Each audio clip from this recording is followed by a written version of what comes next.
Bwana Yesu asifiwe. Amen.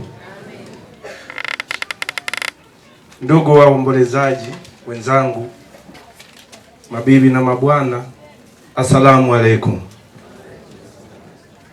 Niliyesimama mbele yenu ninaitwa Renatus Masanja Salu, ndiye mtumishi wenu, katibu wa Chama cha Mapinduzi wilaya hii ya Mpanda.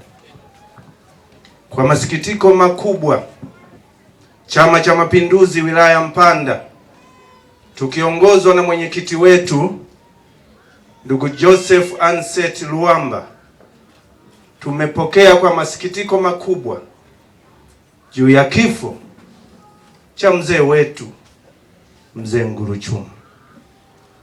Kwa kweli familia hii ukichukua kichama ni tanuru la kuoka viongozi. Ukimchukua baba, kwetu sisi chama ni mkurugenzi wa uchaguzi wa tawi hili la Buzogo, lakini ukimchukua mama ni mkurugenzi wa uchaguzi wa kata hii ya Kashaulili.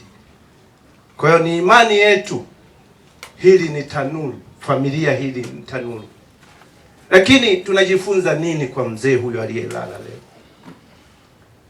Mwanzo amekuwa na nyadhifa kubwa, lakini baadaye akasema bado nataka kuwatumikia wana CCM na wananchi kwa nafasi ya tawi. Mwingine angesema mimi nishakuwa mjumbe wa mkutano mkuu, akasema ukatibu wa nini? Lakini mama alikuwa na cheo kikubwa dhidi ya baba. Angalia familia hii iliyokuwa na upendo na Chama cha Mapinduzi, lakini ni wacha Mungu. Tunaangalia sisi CCM umati huu, mzee Nguruchuma apokelewe na apumzike kwa amani. Tunachoweza kusema sisi tunayo rambirambi, na kwa kawaida ya chama hiki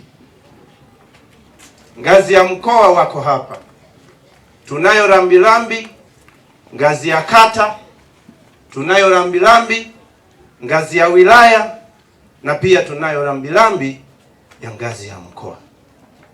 Kwa maana hiyo, naomba mridhie nimkabidhi maiki hii katibu wa siasa na uenezi wa Chama cha Mapinduzi mkoa huu wa Katavi, ili azungumze maneno kidogo na tuweze kukabidhi mchango wetu kwa mfiwa. Bwana Yesu asifiwe. Raha ya milele umpe Bwana, apumzike kwa amani.